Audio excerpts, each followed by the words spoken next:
Well, what a difference a day makes. Yesterday, Vaughan Gething said that he was confident that he would win this no confidence vote, and yet this evening he's lost it. A dramatic turnaround and a dramatic day in which we saw the First Minister reduced to tears in the Senedd just 11 weeks after he was elected. So how, you may well ask, did it all come to this? When Vaughan Gething became the first black leader of a European country, it was quite a moment. But today, we turn a page in the book of our nation's history. A history that we write together. But the First Minister of Wales hasn't been able to write off questions about a £200,000 donation to his leadership campaign from a company whose owner was convicted of environmental offences. There's also been a row over deleted messages and the sacking of one of his ministers. And less than 3 months since Vaughan Gething was elected, he faced a no-confidence vote tabled by the Welsh Conservatives. This isn't a gimmick. This is a debate put down in a legislature to test the will of the legislature. I cannot see how a First Minister could continue not having a confidence in support of it. I think it would be a damning indictment of the arrogance of the First Minister if he does not heed the vote here tonight. This vote was non-binding, so the First Minister entered the Senedd this afternoon knowing he wouldn't have to stand down if he lost. But non-binding or not, just look at the effect on the man at the centre of it all. Like so many of you in this chamber, I have dedicated my adult life to public service and to Wales. Even in the midst of an election campaign, it does hurt deeply when my intentions are questioned.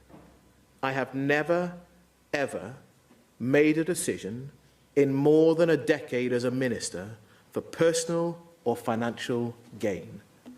Never. Labour hold half of the 60 seats in the Senedd, and opposition parties back the no-confidence motion, so the First Minister needed the support of all his members, but he didn't get it. It is now for the First Minister to reflect on the view that the Senedd has just expressed and the motion that has been agreed. Losing by 29 votes to 27, but he insists he'll carry on.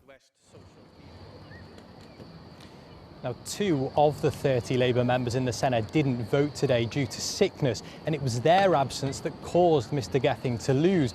But importantly, those 2 members are known to be critics of the First Minister. In fact, one was the minister who was sacked by him last month.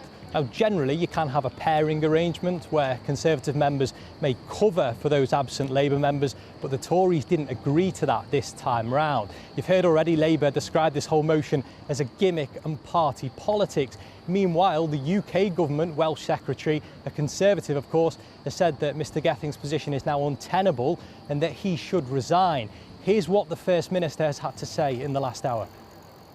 I responded in the chamber in a way that shows how much I respect the Senedd that I campaigned for more than 2 decades ago. I am going to carry on doing my duty. I am fiercely proud to be the First Minister of Wales and to have the opportunity to serve and lead my country. So what happens now then? Could there be a full confidence vote in Vaughan Gething's government in which there would be plenty more at stake? Or could this galvanise Labour in the midst of a general election campaign? In the shorter term, Vaughan Gething heads to France tonight for a D-Day event. Plenty, you suspect, for him to mull over on that journey. Andrew, thanks very much. Well, the journalist Martin Shipton, who's the Associate Editor of Nation Cymru, joins me now. Martin Shipton, let's just start where Andrew left off there. Could the Tories now force him to stand down by bringing a sort of binding vote of no confidence? I think it's probably less likely that such a vote would get through because they would have to put a motion of no confidence in the entire government. And of course, this is a matter which is very much focused on the behaviour of Vaughan Gething himself, particularly over his decision to accept this £200,000 donation from a convicted criminal.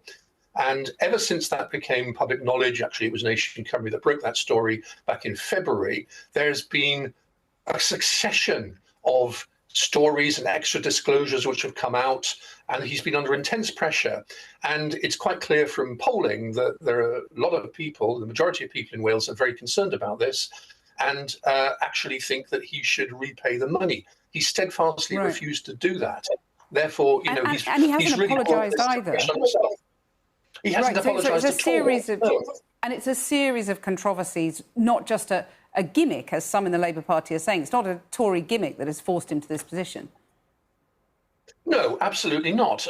There's been a succession of stories. I mean, another very significant one was the fact that it turned out, and again, a leak to the news outlet that I work for, that he had written a message to fellow ministers during the COVID crisis saying that they should be deleting messages, or he would be deleting messages. The implication was that the others should do the same, which, of course, in due course should have been given to the COVID inquiry.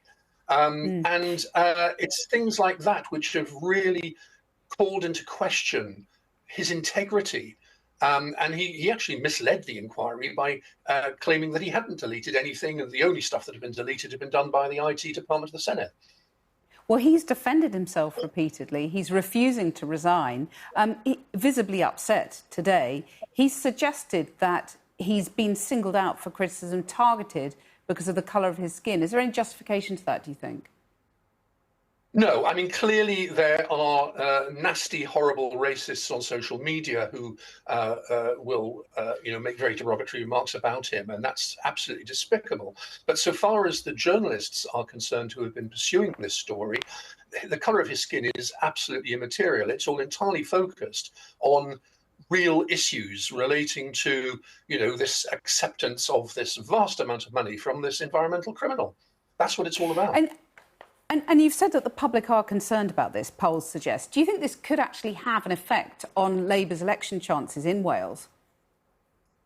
Well, it's certainly the case that the opposition parties are making the most of this, and they will no doubt be, making the most of it as they go round canvassing, etc., etc. And what they're saying is they are picking up on the doorstep that people are very unhappy.